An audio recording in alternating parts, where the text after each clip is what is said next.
هێوارەتان باش. لە ڕاستیە قسەکردن لەسەر کتێب خۆی ئەوەندە ئاسان نییە. چەندێک کورسە ئەوەندەش کورسە کە لەسەر کتێبی ئەزموونێکی دەوڵەمەندی وەکو ئەو ئەزموونەی کاگیاسین لەگەڵ شانۆی کوردیە هەیە قسەکەی. بەڵام من هەوڵێم بە کورتی و بە خێرایی قسەیەک لەسەر ئەوە بکەم کە گرنگی ئەم جۆرە کتێبانە بۆ نێوەندەکە چییە. بەری وترۆ کتێبێکی هەیە بە ناوی یادەوەری لە فەلسەفە و ئەدەبە، لەویا 50 هاتە سەر هەندێک شتی ورد. یەکێک لە شتانی کە قسەی لەسەرەکە ئەڵێ یادەوەری و کۆگایە کە ئەزموونەکانی تیا هەڵەگیرێت بۆ ئەوەی لە ئایندەیە بەکار بهێنرێتەوە. یعنی لێرەوە لەوە تێگەین کە ئارشیڤکردن بۆ مانایە نییە کە جۆرێک لە نۆستالجیا بێت بۆ ڕابردوو، یاخود دەستگرتن بێ بە تەپ و تۆزی ڕۆژگارێکی دێرینەوە بەبێ ئەوەی کە ئەو ڕۆژگارە بتوانێت جۆرێک لە ئەکتیڤبوونی هەبێت لە ئێستا و ئێرەی ئێمەیان بەقەدرەوەی خواستێکە بۆ سوودوەرگرتن لە ئەزموونی دوێنێ و ئەمڕۆ لە ئایندەیە. بۆی ئەگەر لەم دیدەی وترۆکەوە تەماشای بە دۆکیمنتکردن بکەین ئەوەی کە لەم کتێبەیە هەیە، ئەمانگەێنێتە قەناعەتەوەی کە ئەم جۆرە لە نۆستالژیا بۆ ڕابردوو جۆرێک نییە بۆ ڕۆژگارێک گوزەشت و ئیتر ناتوانین ئێمە لەم ڕۆیە بچینەوە سەر و دێڕانەی کە لە ڕابردووە وتراون، یاخود بچینەوە سەر و ئەزمونانەی کە ئەزموونی کەسەکانی پێشێمن کە بەداخەوە ئەیڵێم ئەونەوەی ئێمە کەنەوەی دووەمی دوای کاک یاسین و ئەو هاوڵانەی ترن و هاوڕێیانەی ترن کە لە دامەزرێنەر و کەسە سەنگین و دیارەکانی نێوبزافی شانۆی کوردین کە ئێمە لە سەرەتای نەوەتەکانی سەری ڕابردووە دوای دەرچوونمان لە ئەکادیمیا هاتینەوە کوردستان، بەشێک لە هاوڕێکانم کەوتنە پیاهێنانی هێڵێکی ڕاست و چەپ بەسەر هەموو ئەزموونانەی ڕابردووە کە پێش ئەوەی کە ئێمە ئەسڵەن هەر لەدایک نەبووین ئەمان سەرقاڵی دروستکردنی جۆرێک لە پەیوەندی تەندروست و پەیمانی کۆمەڵایەتی بوون لە ڕێگەی شانەوە لەگەڵ بینەرەکەی خۆیانە. بۆی ئەوەی کە لەم ئەزموونەی کاگیاسینە ئەیبینین، ئێمە لەم کتێبە ئەیبینینەوە جارێکیکە گەڕانەوەمانە بۆ بنیادێکی پچە و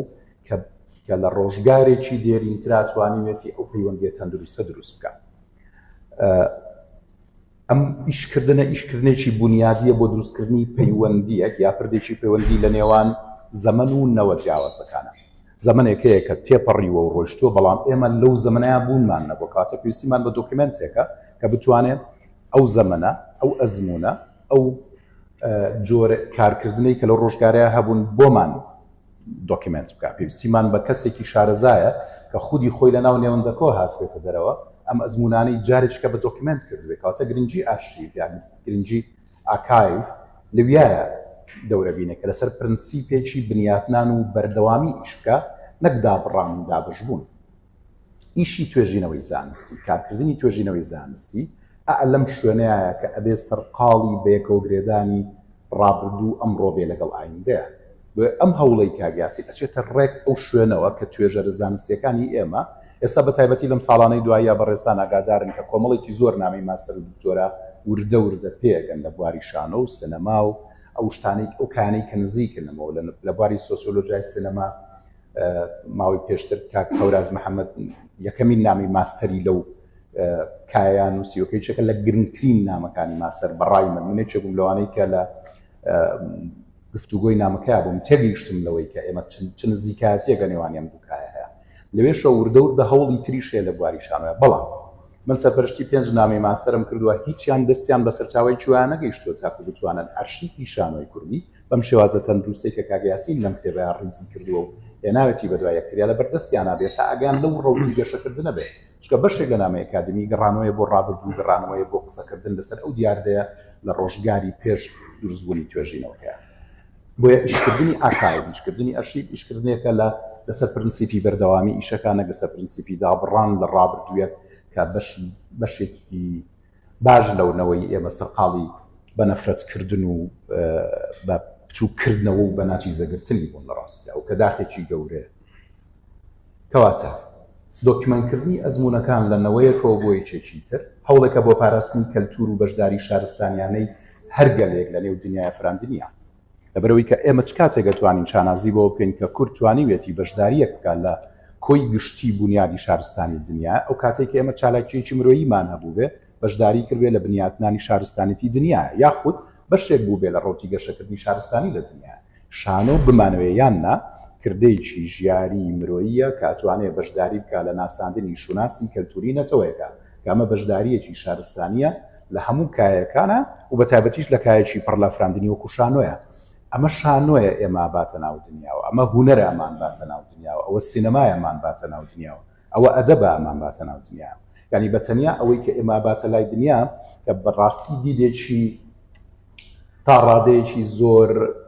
خراپی سیاسیەکانی ئەمە بۆ لە سەدەکانی ڕابردووە کە پێیان وا بۆ هەرەوە سیاسەتە، هەرشوناسی سیاسیە، هەرشوناسی نەتەوەییە ئێمە باتە ناو دنیاوە. لە پێچەوانەوە شوناسێکی کەلتوری هەیە کاتوانێت ئاسانتر دەرگاکانێ بۆ بکاتەوە لەبەرەوەی کە هیچ کەس ناتوانێت ڕێ لە کەلتور بگرێت کە خۆی گەشتی خۆی بکا بە نێو دنیا. بەڵام تۆ توانی بربەستێک دروستکەی بۆ جۆرێک لە بیرکردنەوەی ئایدۆلۆژی و سیاسی، ئەگەر ناوێنەی بیرکردنەوەی چینەتەوەی شۆڤێنی، ناوێنەی ئایدۆلۆژیێکی چەپگەرای تند، هەرچێک ناوێنن هەموو یەکێک لەمانە بربەستێکی لە بەردەمە. بەڵام کەلتوری نەتەوەیەک، کەلتورێکی ژیاری شارستانی کەوێ بەشداری بکە لە ڕەوتی گەشتکردنی شارستانی دنیا ناتوانین ڕێگای لێبگرین. ئەم بەشداریەی شانۆی ئێمە لە کەلتوری دنیا لەناو ئەم کتێبەی کاگیاسینە بەوردی لە ئەزمموی ساڵی 1926ەوە کاتێک کە فواد ڕەشید بەکر یەکەم نمایشی شانۆی لە سلێمانی دەست پێکا بە دۆکیمنت کراوە. یەکێک لە باشیەکانی ئەم بە دۆکیمنتکردەی کاگیاسین لەویەوە سەرچاواگرێت کە ئەم پیاوە خۆی شانۆکارە، هونەرمەندە، لەگەڵ چوار ڕۆژنامە نووسەریشە، یعنی 4-5 بەهرە پێکەوە کۆبنەوە لە ناو یەکتریا کتێبێک بەرەمهێنن. یعنی کەسێکە ئاگاداری ڕەوتە هونەریەکەی لە بەروی خۆی هونەرمەندە، کەسێکە ئەتوانێت بە زمانێکی ڕۆژنامە نووسی بنووسێ لە بەروی ڕۆژنامە نووسە، کەسێکە توانستی بەسەر زمانە ئاشتێ لە بەروی نووسەرە. تۆ ئەم هەموو بەهرانە لە یەک کەسا کۆ ببێتەوە کتێبێک بخاتە بەردەستت بە سەلیقە و وردەکاریەکی زانستیەوە. تەنانەت یەکێک لەو نمونانەی کە من لەم کتێبەی کاگیاسینە بەرچاومکە و ڕاستکردنەوەی هەندێک هەڵەی مێژوویە کە سەرچاوەکانی پێش ئەو ئەم هەڵانەیان کردووە. بۆ نمونە باسی نمایشی نیرۆک ئەکرێت لە چەند سەرچاوەیە ئاماژە بۆ کراوە کە نمایشی نیرۆن لە سلێمانی هەندێک بتوێتی 1925 هەندێک بتوێتی 1926 نمایش کراوە. کاگیاسین لەم کتێبەیە بە کۆمەڵێک بەڵگە و سەرچاوی زانستی بۆمان لەسەرمێنێن نەخێر 1927 نمایش کراوە. ئەم ڕاستکردنەوەیە گرنگیەکی زۆر زۆری هەیە بۆ ئەو توێژەرانەی کە لە بواری ئەکادیمیایشە، لەبەروی کە لە بواری ئەکادیمیا کە داتاکەوە کرێتەوە ڕقم مشکلی گەورەمان بۆ دروستەکە ئەگەر نەتوانین بە شێوازە دروستەکە مامەڵی لەگەڵا بکەین. هەر وەرنۆک لە هەمان کتێبە ئاماژە بە شتێکی تریشەکە، ئەڵێ ڕابردوو ئەبێتە ڕابردووی ئێمە لەبەرەوەی بابەتی بیرکردنەوەیە نەک بابەتی فرامۆشکردن. یعنی کاتێک تۆ ڕابردووەکەی بەی خۆت ئەو کاتی کە بابەتی بیرکردنەوەیە نەک بابەتی فرامۆشکردن. ئەگەر ڕابردوویەک لی گەڕین هەڵی گرین بۆ ناو فرامۆش یا فڕی بینە ناو فرامۆشیەوە تۆ بە ڕابردووی خۆتی نازانی. هەر ڕابردوویەک کە بە ڕابردووی خۆتت زانی ئەبێت بە بابەتێک بۆ بیرکردنەوە. بۆی کاگیاسین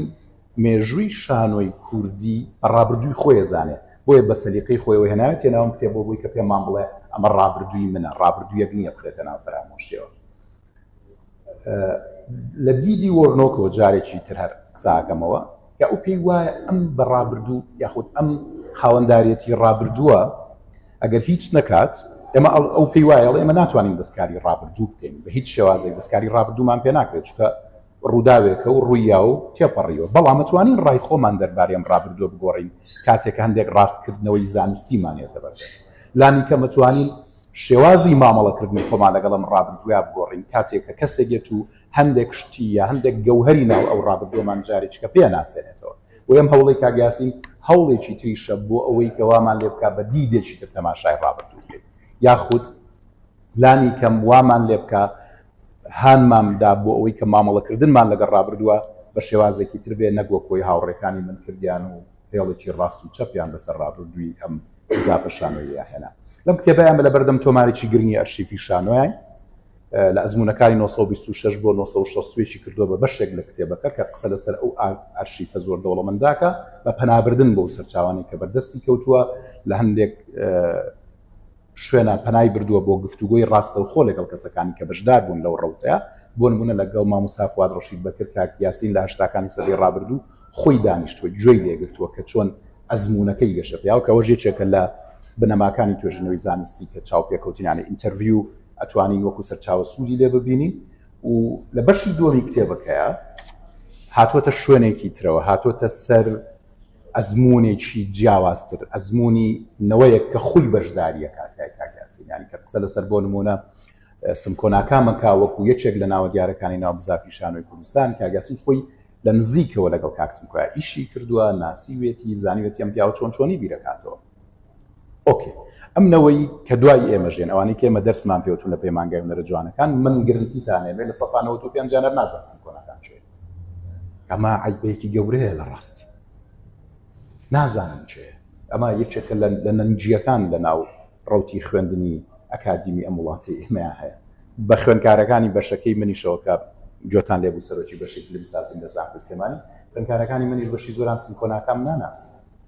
ئەمە یەکێکە لە نەنجیەکان کە لە ناو ڕەوتی خوێندنی ئەم وڵاتی ئێمە هەیە ئەم کتێبێک کاگاسین کۆمەکمانەکە بۆ ئەوەی کە بتوانین سیمفۆناکامیش بناسین بتوانین چێواریش بناسین بتوانین هەموو ئەو هونەرمەندانەی تریکە بە لە خۆبردوویەکی گەورەوە ئیشیان لە دروستکردنی جۆرێک لە چالاکی مرۆیی ژیاریا کردووە بۆ بەشداریکردنی کورد لە شارستانێتی دنیاە بۆیە بەلای منەوە سەرچاوێکی زۆر گرنگە و بە تایبەتی بۆ توێژەرانی خوێندنی باڵا بۆ هەموو توێژەرانی تریشکە ئەیانەوەی ئاگایان لەم ڕەوتی گەشەکردنە بێ بۆ هەموو کەسانی کە لە بواری ڕەخنەی شانۆیە ئیشەکەن بۆ هەموو کەسانی کە لە بواری ئاکایفی شانۆیە ئیشەکەن بۆ خوێنەرێکی ئاسایش کە حەزێکی هەبێ بۆی کە بزانێ لە ڕابردووی ئەم نیشتیمانەیە چ ڕەوتێکی شانۆیی لە ئارایە بووە ببورن سەرم یێشان زۆر سپاس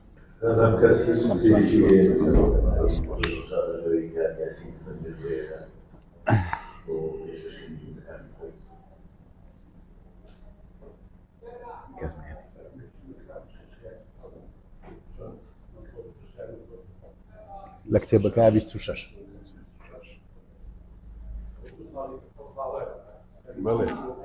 بەڵێ وایە حەزم لەبەر لەوەی کە یاسین بێت ڕێیەکی مامۆستا حەسادە ڕێگەدانە هەیە کە مامۆستا حەسادە ڕێیە کە یاسین بەزنجی یەکێکە لەو هونەرمەندانی بەردەوام خزمەتی بزرگترەوەی شانۆی کوردی دەکات لەگەڵ ئەوەشدا تەرێکی بەجوانە و بەدەدار بۆ شانۆییدا سەرکەوتوانە ڕووبەڕووی دیلەر بۆتەوە هەروەها لای شانۆکار کارگردانە ڕەوبەڵێ هونەرمەند و ڕۆژنامە نووسکار یاسین قادر بەزنجی لەمێژە لە بواری مێژوویی شانۆی کوردیدا کار دەکات ئاگاداریەکی وردی لە بواری شانۆی کوردیدا هەیە بە تایبەتی کۆناغی هەفتاکان و هەشتاکان هەروەها زۆر دەبێت کە خۆی تەرخان بکرێت بۆ لێکۆڵینەوە و ڕێکخستنی ئەرشیڤی شانۆی کوردی لەم بوارەشدا جێگا پەنجەی دیارە بێگومانەوە ڕوونە شانسە کتێب کە لە بواری شانۆ و ئەرشیڤی شانۆ بنووسێت ئەوە ئەرکێشی زۆر قورسە کە کاک یاسین پێی هەستاوەوە بەڕاستی شایانی ڕێز و هێزانی هەیە ئێستا کاک یاسین جەنابەت فەرمووی ئیجازە وڵان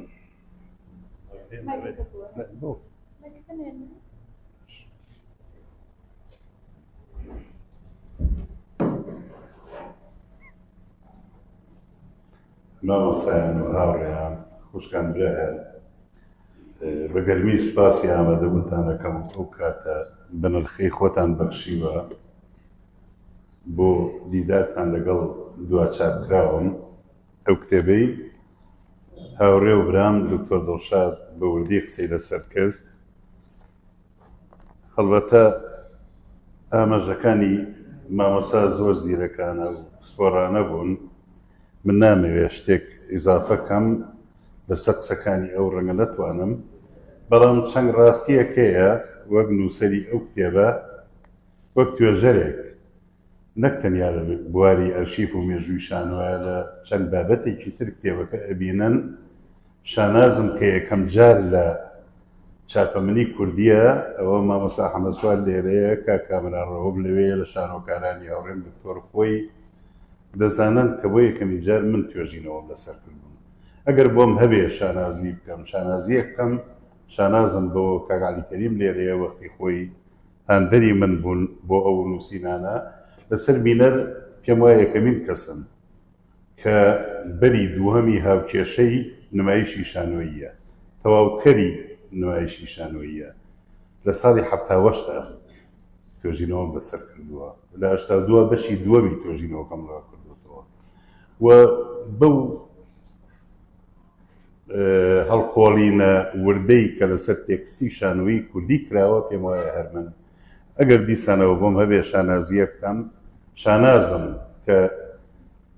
چاپەمنێ کوردیەکان و کتێبەکانەوەی لەبەردەستان دیسانەوە من بووم بە جۆرەی تێفکرین بوو چێژوەرگرتنی ئەو زەمەنە ئەو کاتەم لەو لێکۆڵینەوانەدا. من وێڕای سوپاسم بۆ ڕێکخراوی ئازادبوون کە ئەو شەرەفیان بەم برایی خۆیانە بچمە ڕیزی ئەو ڕۆشنبیر و تیۆرمند و خەڵکە داهێنەرەی لێرە هەفتانە ئەتوانم بڵێم کۆرسازەکەن. سوپاس بۆ ماندووبوونیان، هیوادارم هەمیشە کۆڕەکانیان دروشاوەتر و لەم کۆڕی ئێمەش بە پێستر بن. سوپاسم بۆ دکتۆر دڵشادی هاوڕێ و هاوکار و برام، دکتۆر دڵشادی خاوەنی 30 تێکستی شانۆیی کوردی، خاوەنی ئەو ژمارە گەورەیە لە تێکستی کوردیە. سوپاسم بۆ هاوڕێی مناڵی و ئێستام حەمید بانەیی کە دڵسۆزانە کۆمەکی برادەرەکانی یەکا و خەمێ لە خەمەکانی لە پاڵ ڕۆشنبیری فراوانەکەیە شانۆیە. ئەمە بێ هەندێ سەرقەڵەمی زۆر خێرا سەرقەڵەم بڵێم لەسەر چەند مەسەلەیەک. منم کتێبم پێشکەش کردووە بە حەمزە تۆف، ڕەسوڵ حەمزە تۆفی شاعیری مەزن کە شاعیرێکی دنیایی ئێستا، کەوتوێتی ئەوەی فیشک بڕابردووە و بنێت داهاتوو تۆپی پێوانێ. خوێنەری وریا و شانۆکاری کورد لەمە ئەگا بۆ واموتووە. نەوەیەک فیا بوون بەداخەوە لە پاڵ نەوە خاوەن بەخششە ئەفرێندەرە زیندووەکەیە بە تایبەت لە دوای ڕاپەڕینەوە. زۆر خراپ ئاوڕێنەوە لە ئەرشیفی شانۆی کوردیمان، ئەڵێ ئەمە یاری بووە، ئەمە شانوە نەبووە، ئەمە هونەر نەبووە. کە وردیەکەیتەوە ئیشەکانی خۆیان سەیرەکەی بە هەر هەمویان ڕەفیق چالاکێ نین، بە هەر هەمویان ئەحمەد سالارێ نین، بە هەر هەمویان جیاد دڵپاکێ نین کە خۆی بەرهەمەکانیان بخەیتە ژێر تشکی توێژینەوە و لێکدانەوەوە. بۆیە منە و قسەی حەمزە تۆفم کردووە بە سەرەتا و دەستپێکی کتێبەکەم ئەبێ فیشک بەڕابردووە نەدێنی، بۆی دوا ڕۆژ تۆپمان پێوە نەنێ، حرمەتی ڕابردووی خۆمان لابێ. شانۆی کوردی هونەرێکی دەخیلە، بە دوای شعری کوردی کە تەمەنێکی زۆر درێژەیە، چیرۆکی کوردی لەگەڵ ڕۆمانی کوردیە. ئەوەی فوادی تەمۆ من زۆر شارەزاییم لێ دەست بیستومە 1990 لە ژینی ئەستەمبوڵە بڵاوی کردو چیرۆکە یان ڕۆمانە لەگەڵ جەمیل سایب و ئەمانەیە شانۆ هەنگاوی ناوە لای ئێمە لە هونەرەکەمان لە عێراقەوە وەرگرتووە. تیپی جۆر ئەبیەزی میسری هاتوون بۆ بەغدا نمایشیان کردەوە، مامۆستا فواد ڕەشیدی کرد کە خۆی بووی باس کرد وەک دکتۆر ئاماژەی بۆ کرد. چووە بینی بێتی هاتووەتەوە شانۆگەریەکان ناوی لەولە المەحامی بۆ ئەم ناوی ناوە عیلم و جاهل. ئەوە یەکەمین شانۆگەریە لە شاری سلێمانی 26 کە کراوە. ئەڵێ ئێمە سوودمان زۆرە بینی لەو نمایشانەی بەغا و ئێستشی لەگەڵ بێ شانۆی کوردی ئێمە دەبێ، شانۆکاری کوردی ئێمە بێ ئەمەکدار بین بەرامبەر شانۆی عەرەبی بە تایبەت شانۆی عێراقی. سوودێکی زۆرمان بینی بە تایبەت حەفتاکان ئەچوینە نمایشەکانیان لێیانەوە فێرە بووین، تێکستی ئەوانمان ئەیەنا کارمان لەسەرەکەن. چەندین تێکستی شانۆکارانی عەرەب لە کۆنەوە، یوسلعانی شانۆی کراوە بە کوردی، قاسم محەممەد چەندینی کراوە بە کوردی و مامۆستاکانی کە هەمومان بە جۆرێ لە جۆرەکان قوتابی بەهنام بیخایل و هاوڕێم کامران ڕۆڤ لێرەیە لە نزیکەوە ئەو ژیاوە لەگەڵیانە ئەزانێ ئەمانە چەند بەخشندە بوون، چەند داهێنەر بوون. ڕێی خەلیل شەوقی، قاسم محەممەد، سامی عەبدولحەمید، عادل کازان و دەیان عەونی کەڕوومی نازانم بەخمیاننا. ئەمانە ئێمە قەزاری ئەوانین، یعنی هونەرەکەی ئێمە سەرەتایەک بوو کامەڵ نەبوو، لای ئەوان فێری کامەڵبوونی شانۆ بووی، شانۆی هونەریمان بینی. من چۆن ئەم بەشە زۆرەی کتێبەکەم یان نیوەی کتێبەکەم لەکە لە ئەرشیفە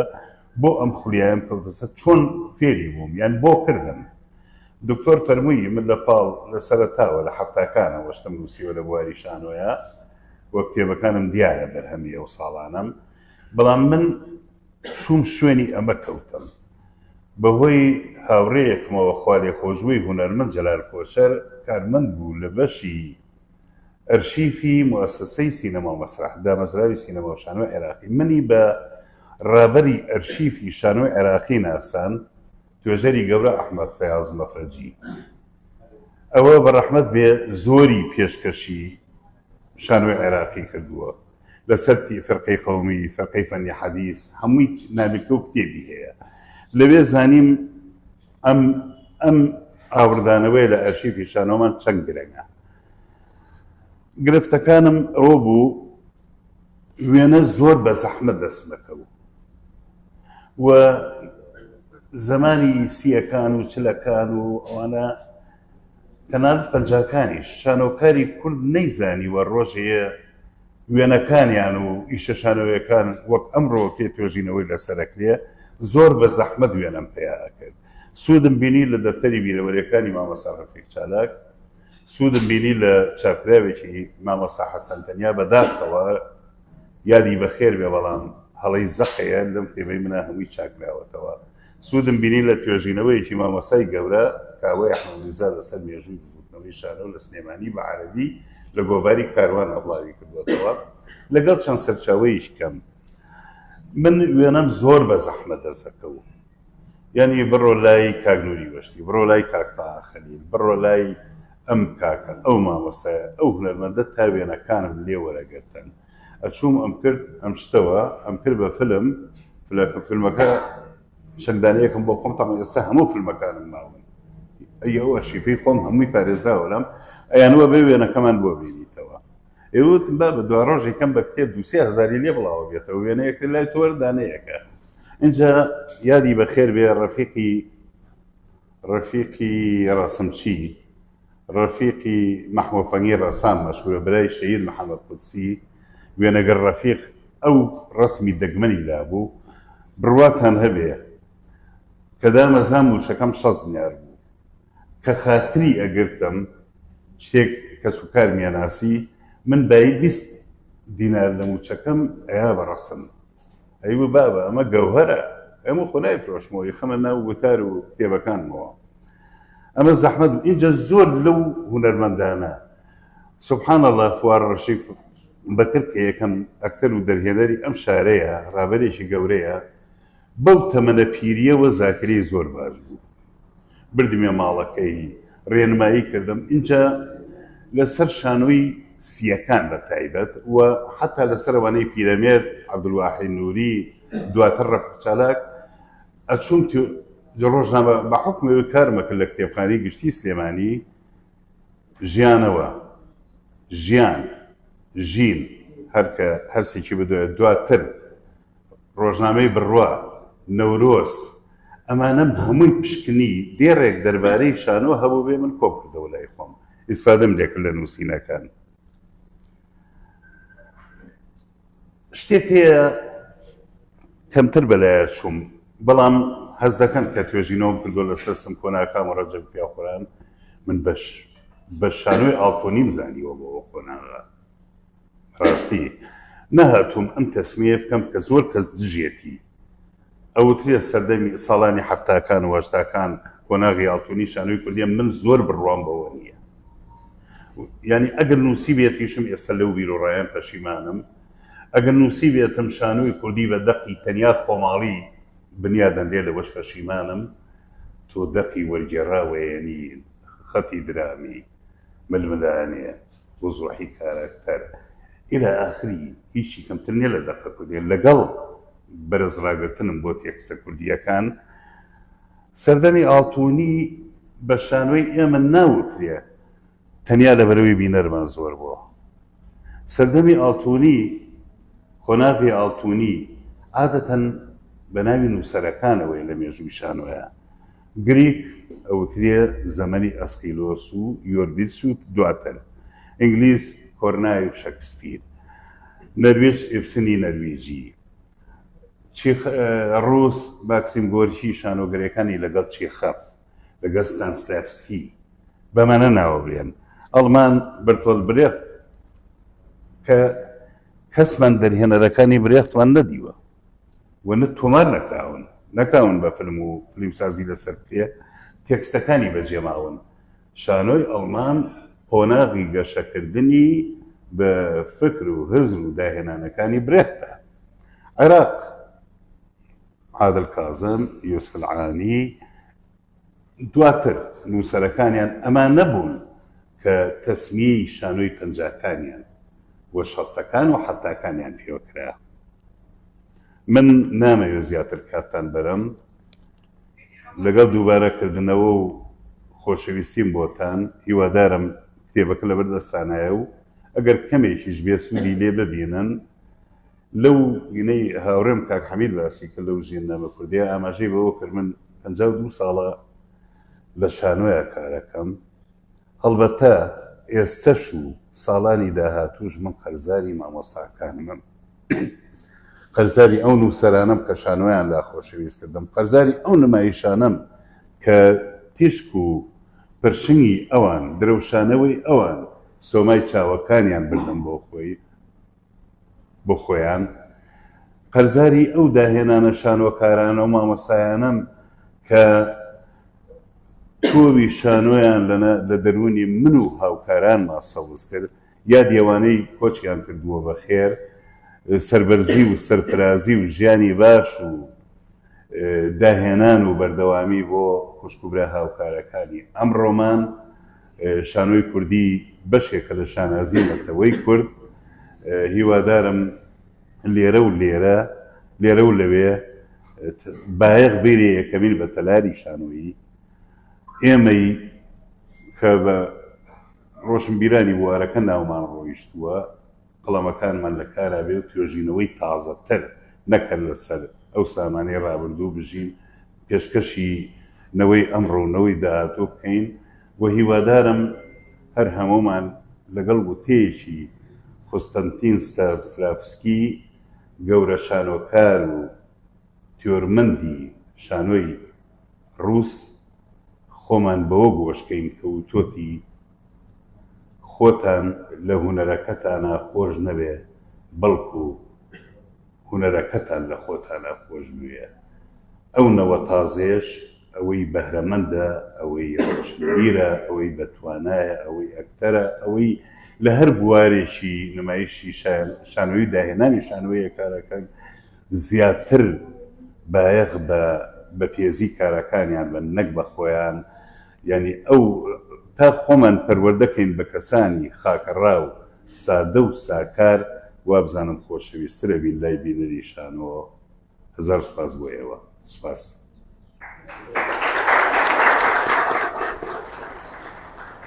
دەسم دەدەویرە هەرەوەنگم دەبیرە یا حەمید فەرمی دەمە ئەگەر برادەرێ کاک حەمەسوار هەر کەسێ قسەیەکی هەبێ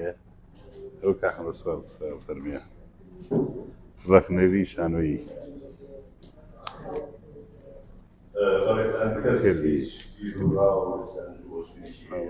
ئەوە کاک فەیسە کاک حەمەسوار کاک فەیسەڵ لەوێەوە هەر وەیە دەچی تر بڵێ من تۆ دەرگاگە کردەوە فێرێک کردم دەبیان بسیم دەستخۆشی لە مامۆستاسین و دکتۆر دۆشادەکەم بەگومان من نامەوێت لێرە اقتصادێک بەسەر ئەو جۆرە بکەم کار یاسین لە واری شانۆی کوردی بە تایبەتی وەکو نووسەر وەکو ڕۆژنامەنووس وەکو یعنی لە هەموو بوارەکانە بەڵام ئەوەی کە زۆر سەرنجی ڕاکێشان ئەو جملەی کار یاسین بوو ئەو پەیوەندیی نێوان کە نەوەی نوێ و ئەو نەوەی کۆنی شانۆی کوردی ئەگەر دروست بیان شێ بەکاربێنم ڕاستی لە ئێمە دیارەبێکی زۆر عاتیفی لە نێوان زۆر سۆسڵاری لە نێوان نەوەیە دروست بووە ئێمە لە نێوان پیرۆزکردن و بێبەهاکردن ئاماگرێتەوە یعنی ئێمە پێشوەکمان هەیە بە زۆر بە سۆزداران معاملەی لەگەڵ دەکەین بەشێک لە گەنجەکانمان بێبەهایە کە ناڕاتەی بێبەها بوون و بەشێکیش لەو لەوتیدا کە بێگومان سەربەری گەوریان تۆمار کردووە پیرۆز یەکەن تا ڕاتەی ئەوەی کە ئیتر ناکە تەنانەت پرسیاریشی لەسەر بکرێت بەڕای من ئەم دیالۆگا پێویستە بیبەینە ڕووبەرێکی تر ڕووبەرێکی عەقلانی ڕووبەرێکی لۆژیکی ئێمە ئەبێ بۆ ئەوەی لە مێژووی شانۆی کوردی تێبگەین پرسیار لەو مێژووە بکەین لە ڕووی کۆمەڵ ناسیەوە لە ڕووی جوان ناسیەوە لە ڕووی مرۆڤ ناسیەوە بس أم يجور تنها بوا واسط دينين أو أرشي كمان كده بس تسندي نري أو تنخرج أو تنروح ما يشكله أما أنا كمان لك أرقام دلالات ذكري أما كجنوي كمان ناسي كافي ذكري لأنه بنياد كاني أم يجوا بدوايش كاستكاني الشانوي يعني استعملنا بتاعي هو أم يجوا تواناي نبو كلا لإستايا لدواي كويا لدواي سيصال لميجوها سيبري كي بس الواقع الشانوي كردي هو شانوي كردي نيتواني وأجر بكردوس ببيت الامتداد يأخذ برجال منوي أم يجوا أما هو الشانوي استاذ كردستان ليش كراوي أم يجوا كاجاسين وبلادنا يأخذ زورك لا برجال منوي اللي يوم كنت كان زورك لا وقت نودرس بقولي بدواي بتاريخ شفايا نافكار بدواي شانوي كافكار كبلاستي بونزاوبي كريبي بو بتاع تازه كدنيا هي بيوس ما نتسيار كم بيننا وهم يجوا بس دي بدوشي بسيار الدنيا كم كين الدنيا كاني أم يجوا تو أنا أوي هي بدواي كل السري الدنيا بدري شانوي لسه بكري يعني قشيء كده بدري سكري تابكري أقل بيقول تكس مكاني أخوانا بعد لنوصلوا تيكس مسراوة لتلوز كده مسراوة لمنزاوة لشستوة وشيوشي برتساوة لحفتة وشتان مسراوة هو تيكس مكان نابنا فريال وسيط القرآن أم تيكس الشانوية أنا خليل ينسيه بنيا كان نشوفيه هو تايس أخوان أودي كشكشكا يوربيز كشكشكا تسكي كشكشكا هو يمنع كوان شانو كاراني كل تيكس مكاني فوال مزكي تسكي كشكشكا تيكس مكاني أحمد صلاح كشكشكا تيكس مكاني مهدي كميل كشكشكا يعني كونك بسيار هي بيرستي بديالوجي عقلانية أنا بأمام ديالوجي لم عاطفة لم برزدانو تحتيس كتير بري دروا دكتور دشار عماشي بركومالك خلت كاركت كماستر دكتوراه استشارة إنه فلسطين أبي أمانش لو أخوان درباس كمان هزارش كا أم يجوا ما نشام دروا بقول أبي بسيار كنا أم يجوا بسياري يعني ماهيتي أم حركة شانوية وهاي أم حركة شانوية حركية الشانوي تندرس موضوعية الشانوي تندرس موضوعنا يوهمك ابتدائي يقول واي واي يقول الشانوي يوناني كتاك ياسين إلى وكبت ابتدائي يقول تايس كاشمانية شانوي شخصي تايس ابتدائي بريخ تايس ابتدائي طبعا هو دولة شانوي كارانية ما أو إن أخواناغيها وكو مرزع وكو شانوكاني جورا وكو نسري جورا ناتواني أخواناغي كفران بس شانوي كودي بوسي لأن أخواناغ كان حديث زمينة ناتواني سيدو بيرو فنا كاني دواتي آية كل بيني لبتالي آية كل بيني لبتالي ما ياخد ركضوي شيء نامتكنا معقول أمثلة لقبل شامي بين زوج باس. دست خوش کردن. من جوابی کنم لطفاً که همه فيصل فرموا ولا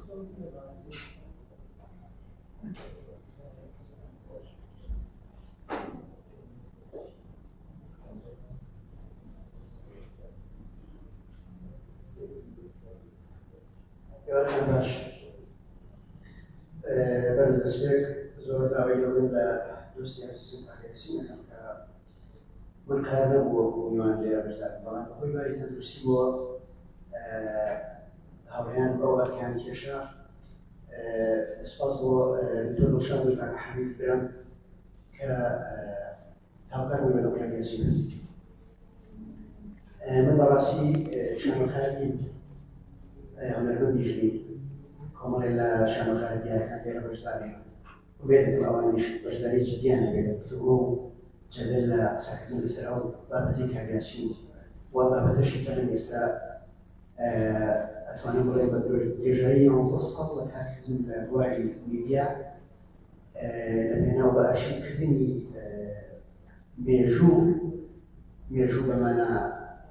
فراوانا كيش ميجو أدبي أما ميجو كذري أما ميجو تفسير عنجي أما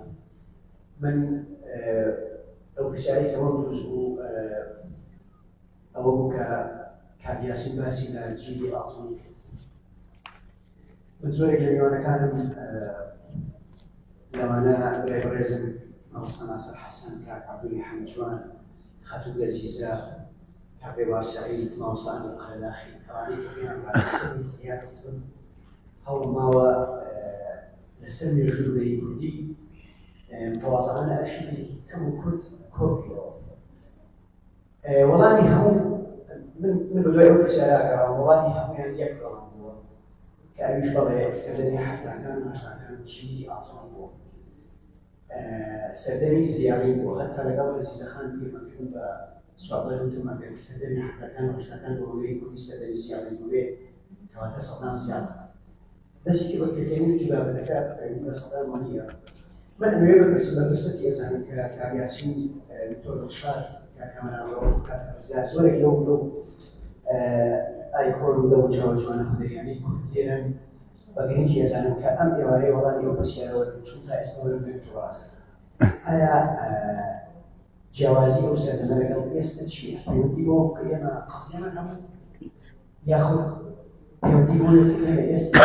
ژگەی وڵاتیمان لێکردیان میزاجی هەولێریمان تێک چووە وەکو دەروێش عەبدوڵڵاڵێ میزاجی کوردەوانی تێک چووە. یاخود پەیوەندی بۆ هەیە کە دنیای گلۆباڵ و دنیای نوێ چۆن ڕۆژگارێک میدیای ئەلکترۆنی و سۆسیال میدیا چین بە میدیای کاغەز لەخ کرد. ئایا سینەما وایە کە شانۆی لە تەواجع پەیام کات کاڵ بێتەوە یاخود ئەمە پەیوەندی بۆیە ئێمە توێژەر و سیناریستی باشمان نییە کە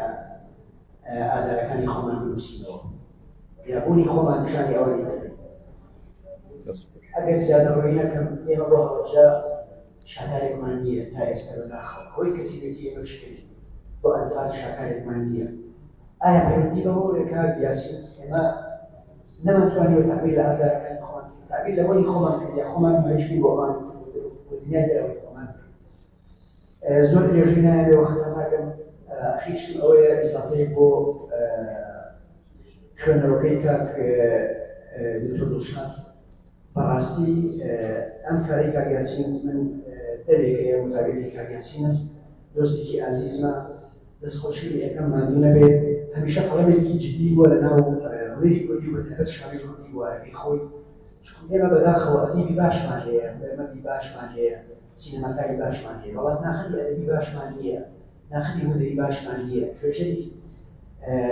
ئەکادمی باشمان نییە ورد نین لەوەی کە خۆمان بنووسینەوە ورد نین لەوەی کە حتا زۆر جار ئەمە بێ بە نەقد و هەڵسەنگاندن توێژینەوە ئەبێ بە جۆرێک لە ڕەخنەگرتنی نازانم بەوەی کە ناوێنە ڕەخنەی ڕوخێنەوە یعنی زۆر جار جودەتی ئەومان نەبووە لەسەر یەک قسە بکەین لەسەر ئەو هەڵە پاشەی یەکەم کوردیانی کە لە بنیادی یاری کوردە هەیە چ لە بواری بەرچ لە ئەدەب چ لە سیاسەت. من یەکێک لە سەرکردەهەرە دیارەکانی کورد بەنامەکەی منی ناو نابوو بەنامەی خەڵساوەکان زۆر کەس بەبینیان ئەوە تۆ کای کۆر ببابی تۆ فیلمێکی ئەکەیت لە کاتێکا من نیەتێکی تر و مەهامێکی تر قسەماوە ئەمویست ئەوەی بۆ کارپیاسی ئاماژە کرد